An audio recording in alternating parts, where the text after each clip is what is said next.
Now, there's lots of good tools for doing emotional literacy work with our young people, but for me, some of the issues that lie around it is not just the fact that we are trying to do emotional literacy work with children that have got really low emotional intelligence, and the fact that we are asking them to name feelings that they aren't capable of naming. So that's causing a big disconnect. But the big issue for me is that it's often done in silos, and it needs to be done in a really holistic way. So we need to combine the self-regulation stuff that's taught through the co-regulation, and we need to be looking at what happens when children inevitably still get things wrong, and how can we teach behaviour going forward through a restorative approach. So my preferred model to use is the behaviour train. It's an overwhelmed train line that best describes why children are struggling in those situations that we've got. So I often will ask staff to give me a series of feelings that might lead to aggressive or challenging behaviour, based around a conflict spiral of experiences lead to feelings which drive behaviours. And the feelings that they will often give me are lots and lots of different ones, from frustration to anger to injustice to unfairness to confusion to loneliness to whatever it is that we've got with those young people. And the thing is, the children that we're working with, many of them don't know what those feelings are. They don't know what those feelings look like. They don't understand that those feelings come in lots of different cocktails. And this is causing that barrier when we try to do the emotional literacy support with the young people. So for me, there are a couple of things that we've got to do when it comes to emotion coaching. First is we've got to stop naming them from the get-go.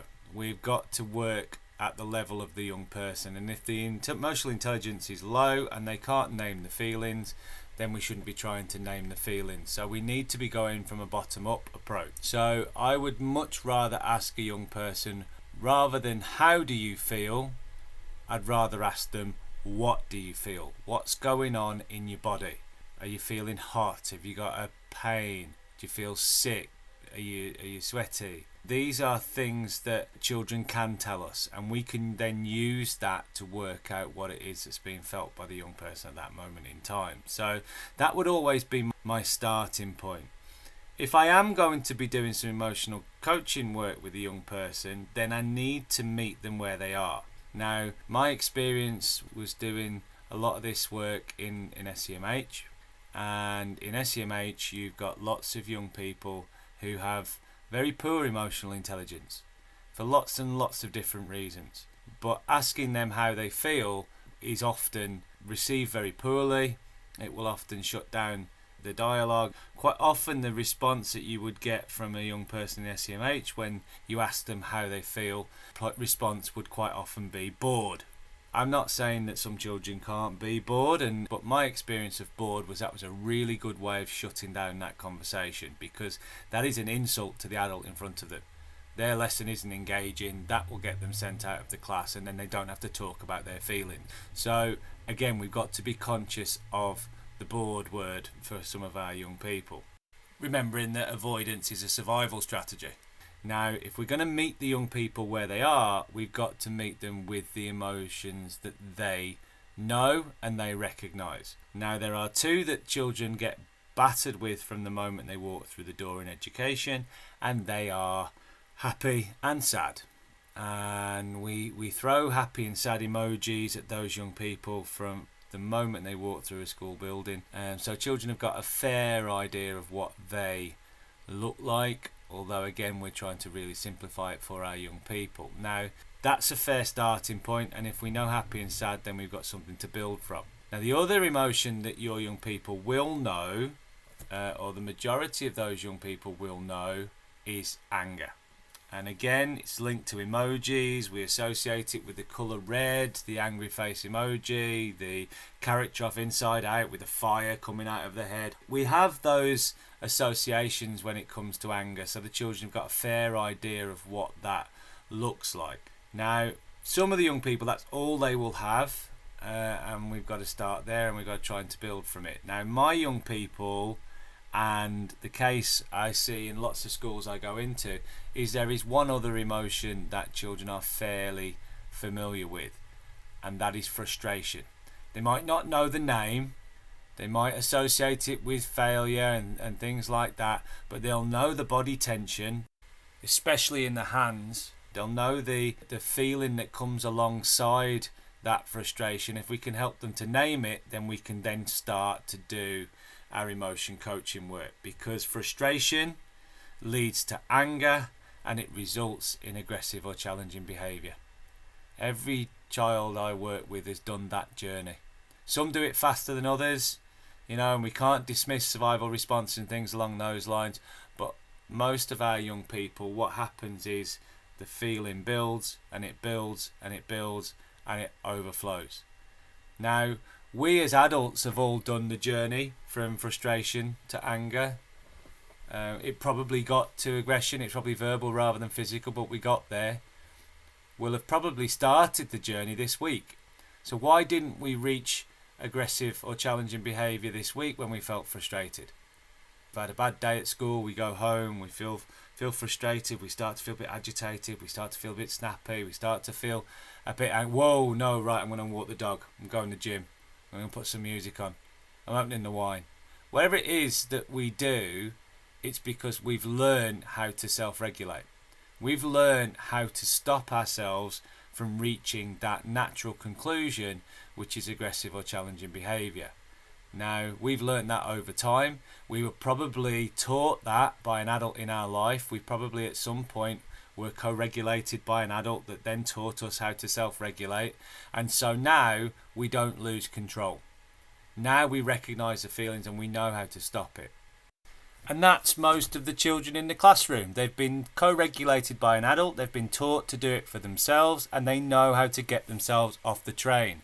Those children don't need the same levels of support as children who have not been taught to do these things. Now, when I spoke to my young people about this, what we sort of discussed was these are like train stations on a train line. And whatever train station or whatever point on the line we are, we need to get off the train. Now, the first thing that we've got to do as the adults is to get the child off the train. And the way that we will do that will be wide ranging depending on the individual. It might be some physical movement, it might be sensory, it might be music, it might be art, it might be mindfulness, it might be all sorts of different things, but we've got strategies that help to regulate that young person. And they don't know how to do it for themselves at this point in time, so we need to step in and support them.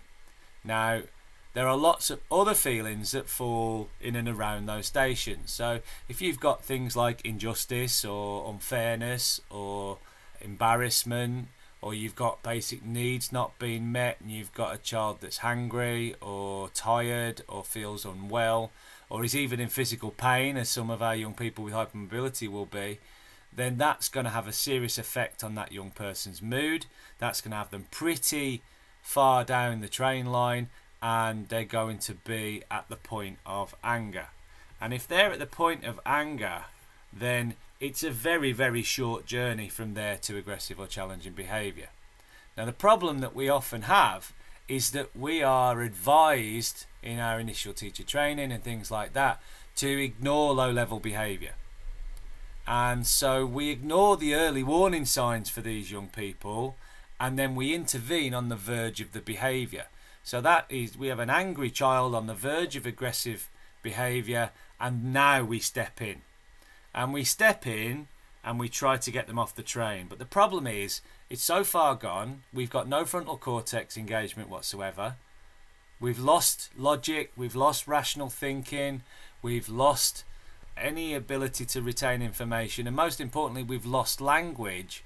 So in terms of strategies, we've lost most of our effective strategies. So we've got no opportunity to distract or use limited choices or take up time or diversion. All those have gone out of the window, and the reality is, in order to get this child off the train, we probably are going to have to withdraw them from the space that they're in, and then we've got to spend a significant amount of time trying to co-regulate that young person. We're probably looking at least half an hour of an intervention in order to avoid that aggressive or challenging behaviour, and to get that young person back in a position where they can effectively rejoin the class and learn. It's causing us huge issues in terms of managing our classrooms. And now, before we get to anger, we have frustration. And frustration, again, things that will surround that will be things like confusion. One of the huge triggers for a lot of our young people, one of the feelings that causes huge issues for a lot of our young people, especially if they've had any kind of trauma, especially if they're navigating a lot of chaos elsewhere, is that lack of control and the fear of the lack of control that they might have. It might be linked to lack of communication, lack of understanding, but that unpredictability of a classroom and other young people is very heightening for a lot of our young people. So they are looking for ways to control their environment. The other thing that your young people are going to have is fear. And fear could easily be linked to the nervous system. It could be a survival response that's kicked in. It's caused an immediate aggressive response from that young person. That is possible. But for some of our other young people, it's more a fear of failure, a fear of looking stupid in front of their peers, a fear of humiliation, and most importantly, a fear of rejection. And if children have got a big fear of rejection, then they're going to be extremely frustrated in our classrooms, and they're going to try and find ways to get out of those situations that they find themselves in. Now, can we get the child off the train before they get to frustration? Because if we leave it till the last minute, then we look at anger, and we look at anger being the problem, and this is an angry child, and this child needs anger management. And actually, I have concerns about anger management in the fact that it inadvertently often teaches children to mask and suppress, which is not necessarily healthy. But if we can get the intervention done before the child gets to frustration, then we actually start to look at this as the issue. Now, some of the things that might be in that first station might be linked to things like loneliness. It might be linked to sadness. It might be linked to feeling unloved. It might be linked to things like worry. But the overarching thing, the first starting point for a lot of our young people, and the link to a lot of the behaviour they display, is low self-esteem. And low self-esteem leads to frustration, leads to anger, and that eventually results in a final destination of aggressive or challenging behaviour. Now, if we can support the young person early, before it gets to frustration, then it's probably a 5-minute intervention we're looking at. We've still got a working frontal cortex, which means we've still got all those distractions, the diversions, the limited choice, all those things are available to us, and we can prevent the escalations, and we can prevent the behavioural mistake or failure at the end. And just by getting them off the train, we are going to stop damaging self-esteem going forwards. The first thing we've got to do is we've got to get the child off the train. Over time, the hope is that we can teach the child to get themselves off the train. And this work that we do, this teaching them about their emotions, the emotion coaching, teaches that young person how to self-regulate, how to get themselves off the train, how to prevent the escalations. But the long-term goal that we should be having as educators when it comes to something like emotion coaching isn't just preventing the behaviours. It's actually changing the journey and changing the destination. And we do that by building self-esteem with our young people. Because if we can build self-esteem, then maybe they don't go to frustration.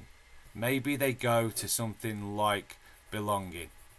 If we can continue the process, maybe it doesn't go to anger, maybe it goes to a good level of self-control for our young people. And if instead of ending up at aggressive and challenging behaviour, maybe we end up at a happier, more resilient young person. This should be our goal for us as staff working with young people, and this should be what the purpose of the emotion coaching is.